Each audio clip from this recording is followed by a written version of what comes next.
Sa piging ng ating Panginoon, tayo'y laging natitipon upang matutong magmahalan sa pag-ibig na nakamtan. Buhay ay inialay niya sa dakilang Diyos Ama upang atin ang makamtan. Buhay na walang hanggan sa piging ng ating Panginoon, dahil laging nagtitipon upang matutong magmahalan sa pag-ibig na nakamtan. Sa ngalan ng Ama at ng Anak ng Espiritu Santo, Amen. sumainyo ang Panginoon. At sumaiyo rin. Upang tayo maging marapat sa misang ito, magsisimula po tayo para sa ating mga kasalanan at pagkukulang.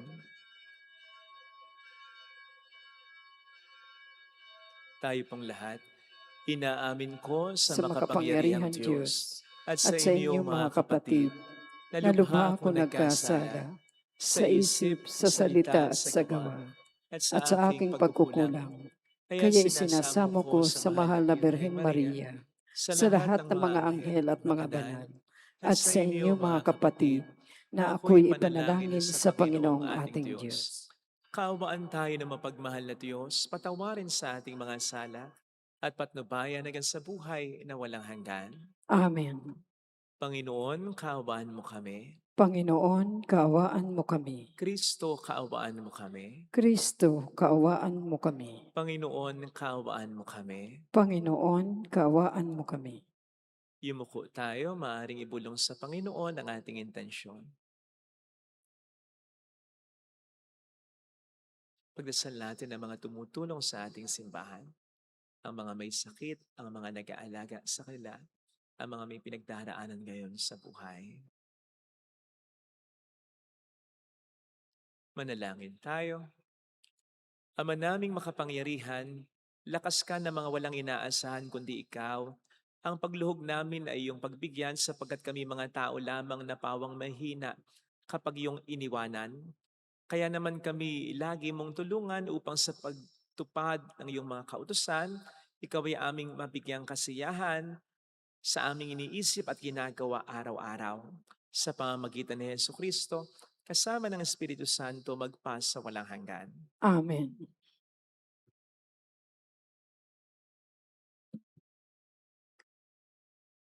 Ang salita ng Diyos mula sa unang aklat ng mga hari. Noong panahong iyon, si Nabat ay may ubasan na nasa tabi ng palasyo ni Akab, hari ng Samaria. Nagustuhan ni Akab ang ubasan, kaya't sinabi niya kay Nabat, "Ibigay mo na sa akin ang iyong ubasan at gagawin kong taniman ng gulay pagkat malapit sa aking palasyo. Papalitan ko ng mas mainam na ubasan o babayaran sa iyo." Ngunit ganito ang naging sagot ni Nabat, "Patawarin ako ng Panginoon, ngunit hindi ko po maibibigay sa inyo ang pamana sa akin ng aking mga ninuno." Umuwi si Akab na malungkot at masama ang loob dahil sa sagot ni Nabat. Nagkulong siya sa kanyang silid, hindi makausap at ayaw kumain. Nilapitan siya ni Reyna Jezebel at tinanong, "Ano ba ang isinasama ng loob mo at di ka makakain?" Sumagot ang hari, "Kinausap ko si Nabat na taga Jezreel at inalok ko siyang papalitan o babayaran ang kanyang ubasan. Ngunit tinanggihan ako at ang sabi, hindi raw niya maaaring ibigay sa akin ang kanyang ubasan." Wika sa kanya ni Jezebel, "Halika na, kumain ka at huwag ka nang malungkot. Iririgalo ko sa iyo ang ubasan ni Nabat." Gumawa ang reyna ng ilang sulat sa ngalan ng hari. Tinataka ng pantatak ng hari at ipinadala sa mga matatanda at namumuno sa lungsod na tinitirhan ni Nabat. Ganito ang sabi niya sa sulat: Ipag-utos ninyo ang isang pangkalahatang pag-aayuno. Patayuin ninyo si Nabat sa harapan ng karamihan. Kumuha kayo ng 2 upahang saksi na maghaharap ng ganitong sumbong laban sa kanya. Tinungayaw niya ang Diyos at ang hari. Pagkatapos, dali ninyo siya sa labas ng lungsod at batuhin hanggang mamatay. Tinupad ng matatanda at ng mga pinuno ng lungsod ang utos ni Jezebel. Ipinag-utos nila ang isang pangkalahatang pag-aayuno at iniharap sa madla si Nabat.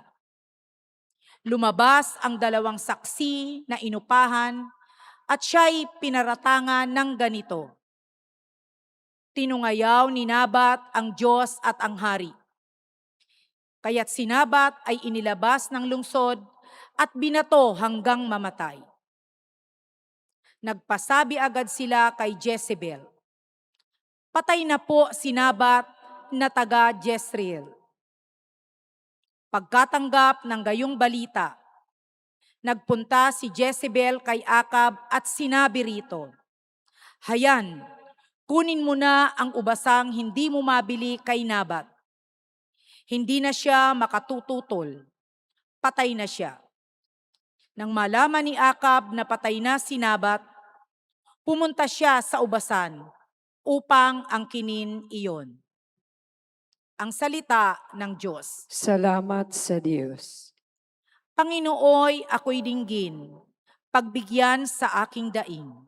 Panginooy aking dinggin, pagbigyan sa aking daing. Ako'y dinggin, puon, aking Panginoon. Sana'y pakinggan mo ang aking panaghoy. Diyos ko at Hari, lingapin mo ngayon itong tumatawag at napatutulong. Panginoon, ako'y dinggin, pagbigyan sa aking daing. Ang gawang masamay, di mo kalulugdan. Ang gawaing hidway, di mo papayagan. Ang mga palalot, masasamang asal, iyong itatakwil at kasusuklaman. Panginoon, aking dinggin, pagbigyan sa aking daing. Parurusahan mo yaong sinungaling, pati mararahas at ang mga taksil. Panginoon, ako'y dinggin, pagbigyan sa aking daing.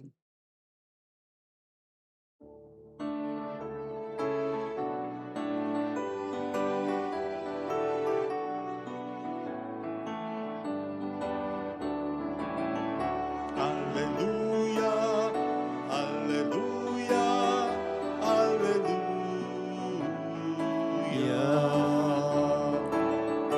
Hallelujah, hallelujah, hallelujah.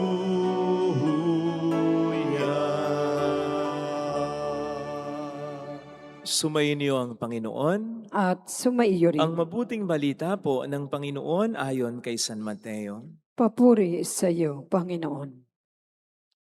Noong panahong yon, sinabi ni Jesus sa kaniyang mga alagad, narinig ninyo na sinabi, mata sa mata at ngipin sa ngipin.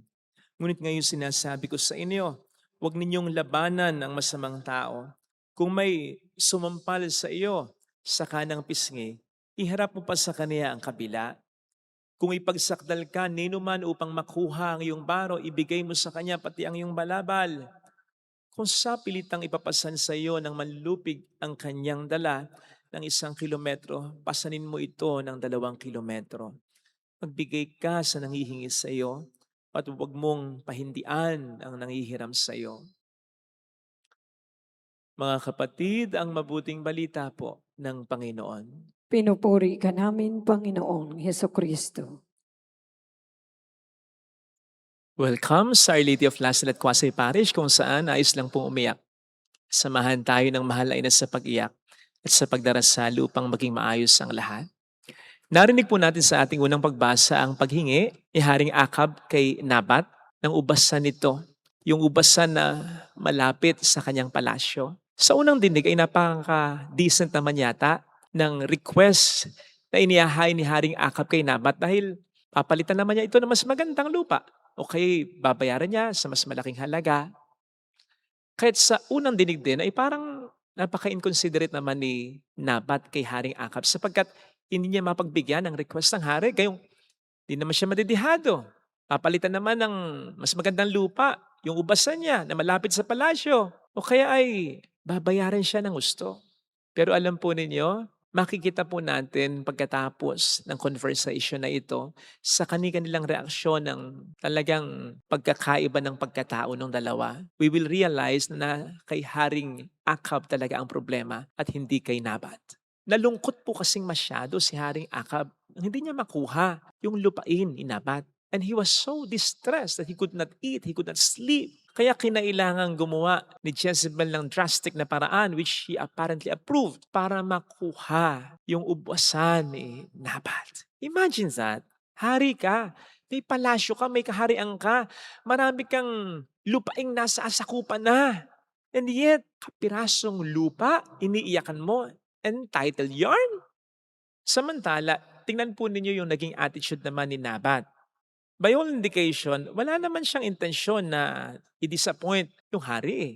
It's just that ayaw lang talaga niyang ibenta yung lupa niya. Isipin po ninyo ha, papaldo siya dito. Bibigyan siya ng mas magandang lupa. O kaya ay papalitan ng kanyang lupa ng pera na malaking halaga sapagkat itong hari ang siyang nangungusap sa kanya. Haring kayang ibigay ang lahat sa kanya. Kaya sa totoo lang financially, aangat siya dito.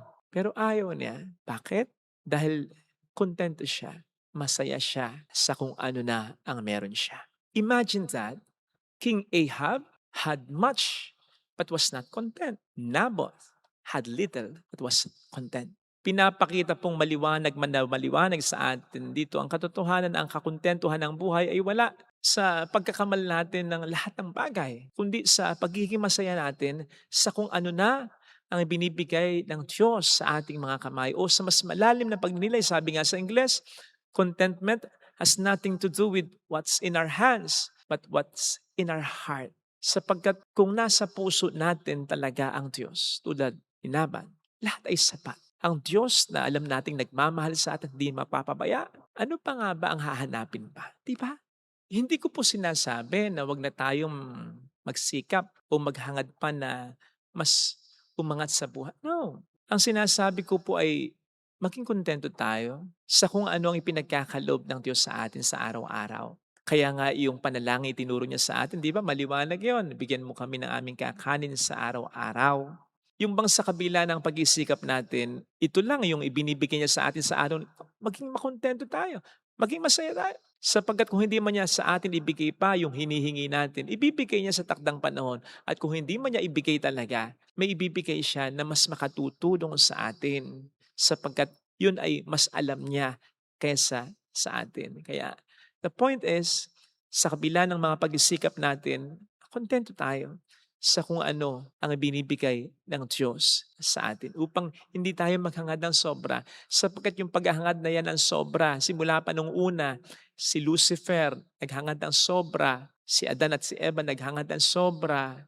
Hanggang ngayon, yan ang ginagamit ng demonyo para tayo magkasala. Paghahangad ng sobra. Sapagkat ang paghahangad ng sobra sa kinakailangan natin sa araw na ito na hindi pa binibigay sa atin ng Diyos ay tanda ng hindi natin pagtitiwala sa Kanya. Kaya mag-isip po tayo kung sino sa dalawa ang tutularan natin. Si Haring Akaba o si Nabat. Wala pong masama na maging mayaman ha? Wala. Sapagkat ang kayamanan ay biyaya din naman pero piliin po natin lagi na maging tunay na mayaman. At ang pagiging tunay na mayaman ay ang pagkakaroon ng kakontentuhan sa buhay. Because sabi nga, a truly rich man or woman is not someone who has much, but someone who is happy with what she or he has. At mangyayari lang po ito kung talagang nasa sa puso natin si Kristo. Nasa sa puso natin ang Diyos na alam nating magbibigay ng ating kakanin sa araw-araw. Binabago po kasi ng kayamanan ang ating mga salitang sapat na eh. Isipin po ninyo, kapag wala pa tayong isang bagay, iniisip natin, sinasabi pa natin, makamtan ko lang ito. Sapat na, okay na ako. Last na to, wala na akong hihilingin pa. Pero pag nandyan na, anong sinasabi ng ating puso? Hindi man sabihin ng ating bibig, kulang pa, kulang pa. Mga kapatid, ang Diyos lamang ang makapagtuturo sa atin ng mga salitang sapat na pwede talaga nating banggitin ng totoo sa puso natin. At yun ay kung papaghaharian ng Panginoon ang kalooban natin. Siyang tanging yaman natin. Bago ang lahat, siguraduhin natin na ang Diyos ay nasa puso natin. Amen. Lagay natin ang ating kanang kamay sa tapat ng ating puso.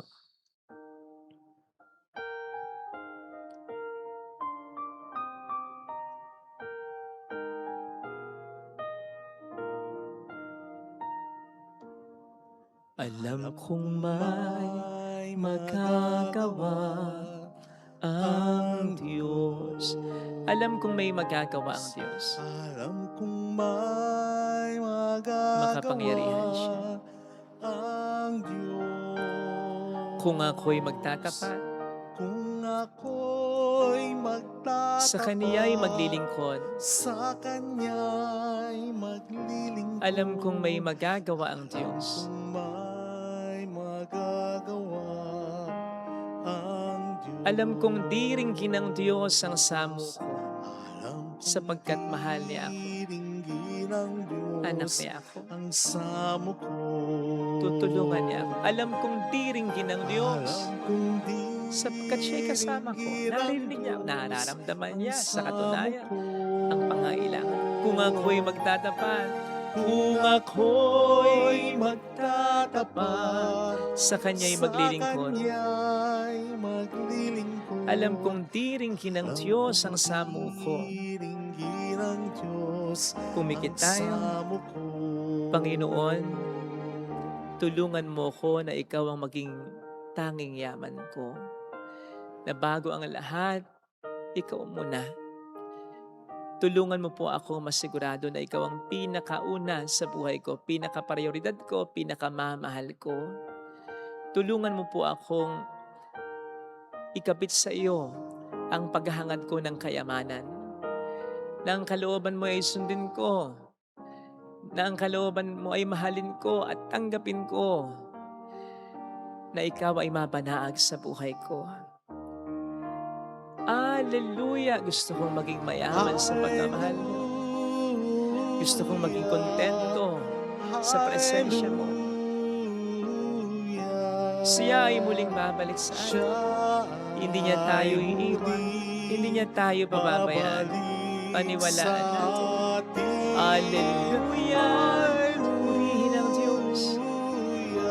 Hallelujah!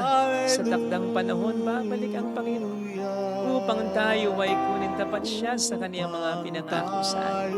Kaya sabihin mo sa sarili mo, mayroong magandang mangyayari sa iyo. Seek first the kingdom, ang Diyos muna. At siya ang magiging bahala sa lahat ng ating mga pangailangan. Kung lalapit ka kay Jesus, hangarin natin ang tunay na kaligayahan, ang kakontentuhan ng buhay. Sapagkat when you have God, you have more than enough. Nasa iyo ang lahat. Sapagkat siya ang pinagmumula ng lahat ng mga biyaya kung lalapit kay Jesus. Kung lalapit kay Jesus. Papuri sa Ama at sa Anak sa Espiritu Santo. Kaparan sa una-una, ngayon magpakailanman at magpasawalahan hanggan. Amen. Pag-aalay.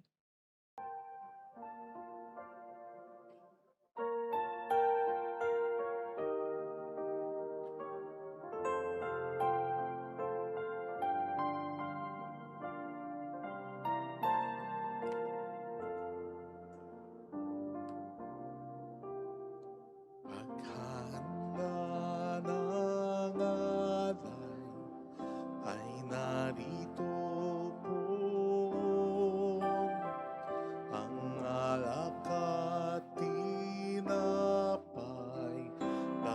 sa altar mo, anyo'y magiging tunay, dugo mo't katawan,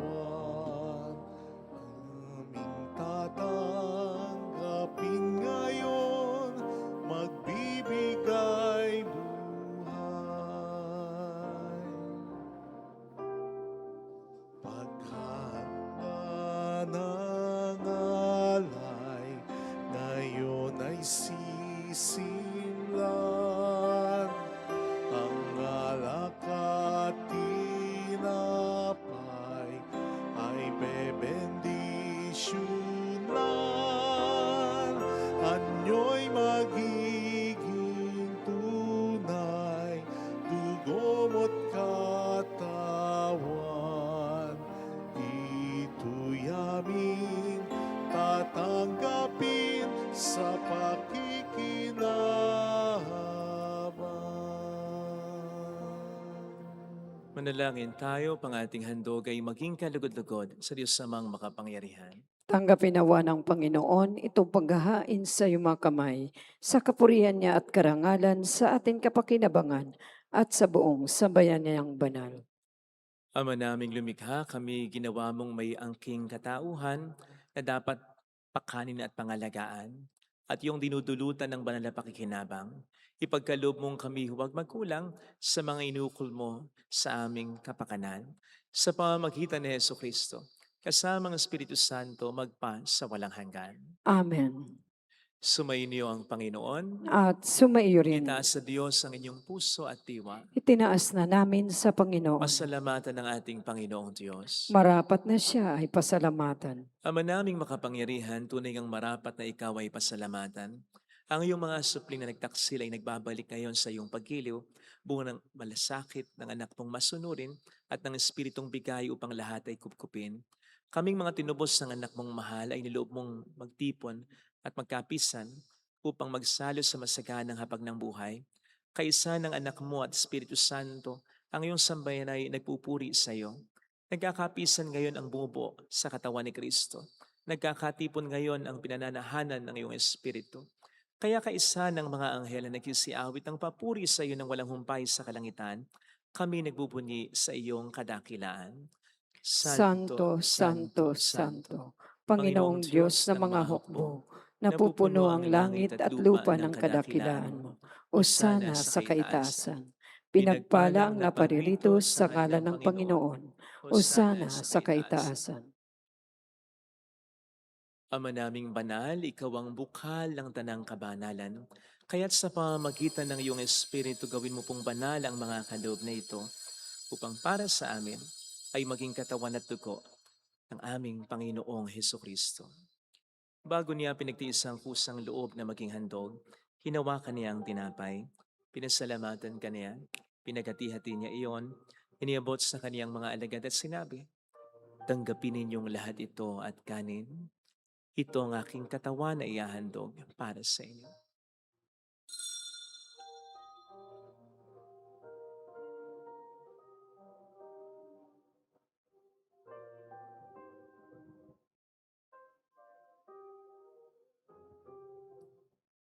Gayun din naman nang matapos ang hapunan, nawakan niya ang kalis. Uli kaniyang pinasalamatan. Iniabot niya ang kalis sa kaniyang mga alagad at sinabi, "Tanggapin ninyong lahat ito at inumin. Ito ang kalis ng aking dugo ng bago't walang hanggang tipan. Ang aking dugo na ibubuhos para sa inyo at para sa lahat sa ikapagpatawad ng mga kasalanan. Gawin niyo ito sa pag-alala sa akin."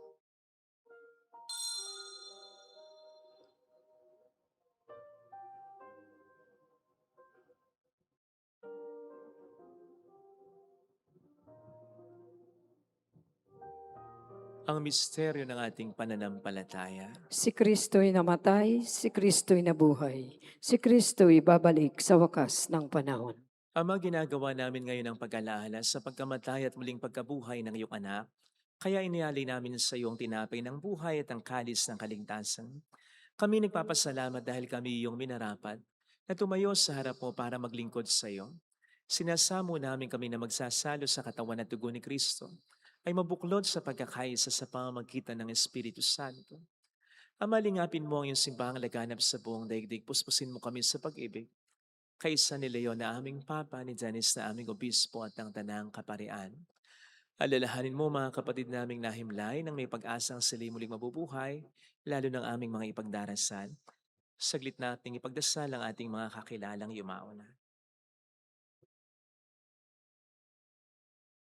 Kaawaan mo sila at patuloyin sa iyong kaliwanagan. Kaawaan mo at paging tapatin kaming lahat na makasalo sa iyong buhay na walang wakas. Kaysa ang mahal na birhen ng Lasal at ang ina ng Diyos, isanuse ang kabiyak ng kanyang puso lahat ng mga banal na namuhay dito sa daigdig ng kalugod-lugod sa iyo. May pagdiwang nawa namin ang pagpupuri sa ikararangal mo sa pamamagitan ng iyong anak na aming Panginoong Hesukristo.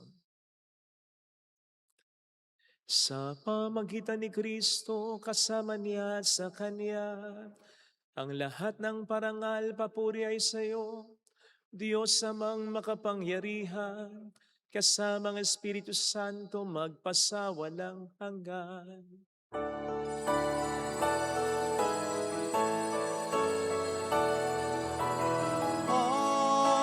Amen. Amen. Amen. Tumawag tayo sa Ama.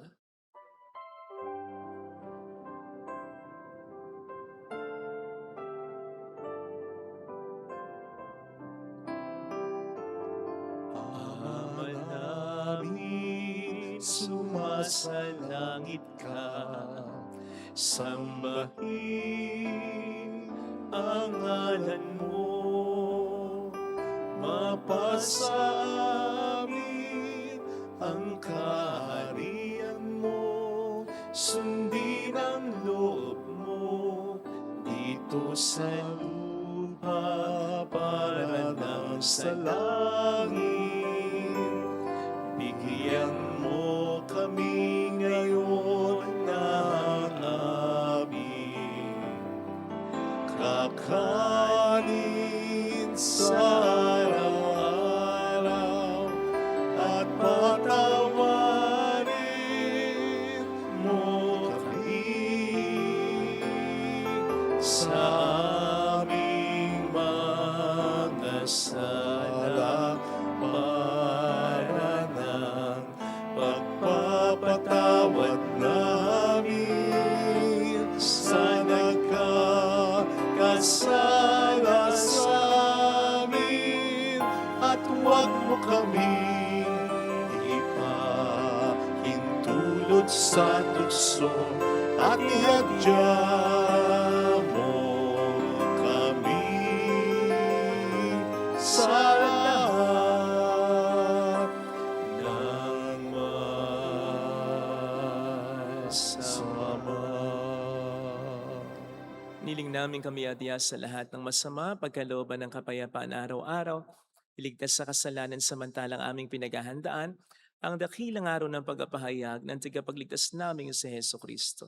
Sapagkat iyo ang kaharian, ang kapangyarihan at ang kapurihan, magpakailanman. Amen. Panginoong Hesukristo, sinabi po niyo noon, sinasabi niyo rin sa amin ngayon, kapayapaan ang iniiwan ko sa inyo, aking kapayapaan ang ibinibigay ko. Tunghayin mong aming pananampalataya, wag ang aming pagkakasala. Pagkalooban mo kami ng kapayapaan at pagkakaisa ayon sa iyong kalooban, kasamang Espiritu Santo magpasa walang hanggan.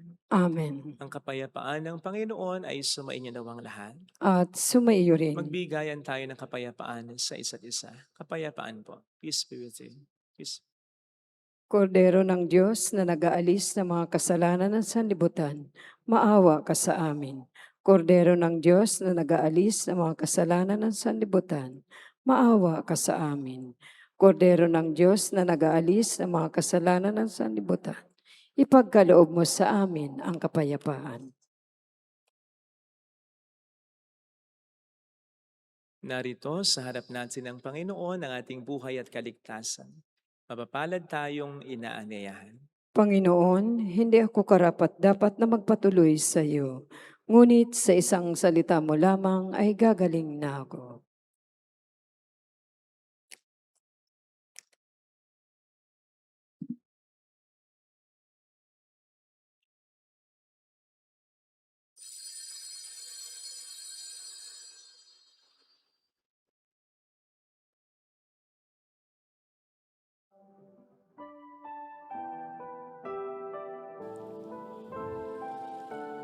Panalangin para sa espiritual na pakikinabang. Panginoong Hesus, ako ay naniniwala na ikaw ay nasa kabanal-banalang sakramento. Iniibig kita ng higit sa lahat at ninanasa kong tanggapin ka sa aking kaluluwa. Sapagkat sa mga sandaling ito, hindi kita matatanggap sa sakramento. Tumuloy ka sa espiritu sa aking puso. Niyayakap kita na parabang naririto ka na. Inaalay ko ng buong buo ang aking sarili sa iyo. Huwag mong hayaang mawalay ako sa iyo. Amen.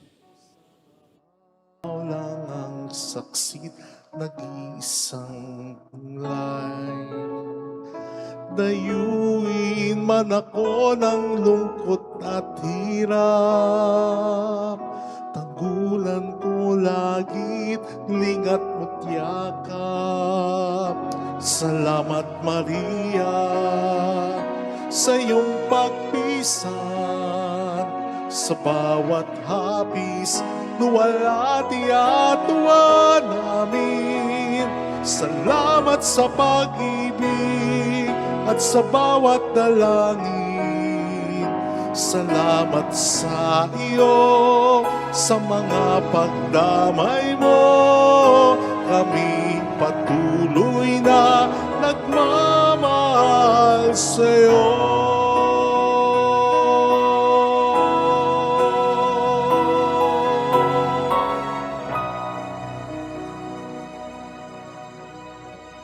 Manalangin tayo. Ama naming mapagmahal, sa pagkasalo namin sa banal na pakikinabang, ang iyong kagandahang loob ay aming hinihiling upang ang pagpaparangal namin sa mahal na Birhen at pagtulad namin sa Kanya ay magpaging dapat na aming paglingkuran ng pagganap sa kaloob mong kaligtasan.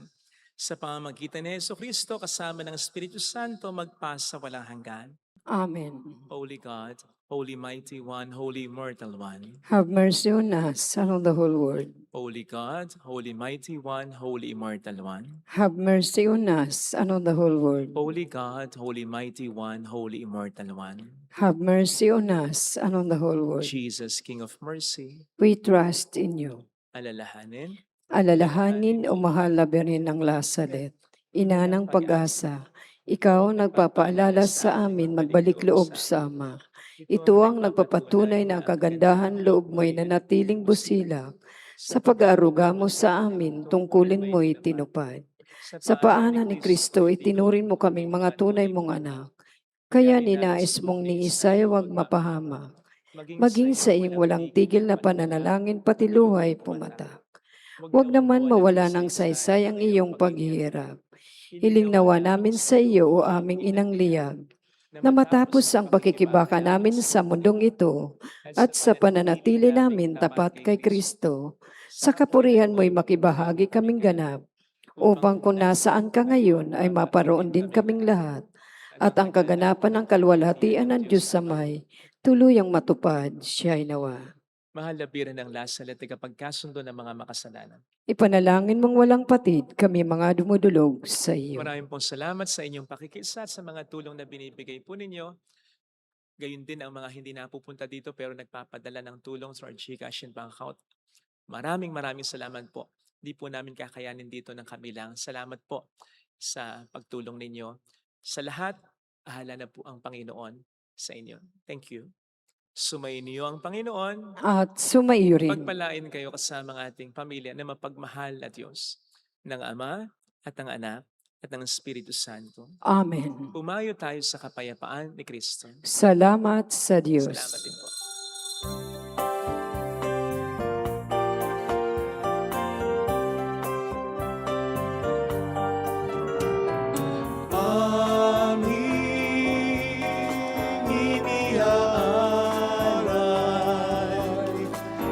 Pag-ibig na walang kapantay. Okay, sarap mabuhay kung may nagmamahal. Pagmamahal na tunay at laging danisay. Ang Birhen po ay walang sintamis, pagsintang sa kalinis, sa iyo hanggang langit. O Birhen, Birheng mahal, sa awit at sa dasal, amin iniaalay ang pag-ibig na walang kapantay.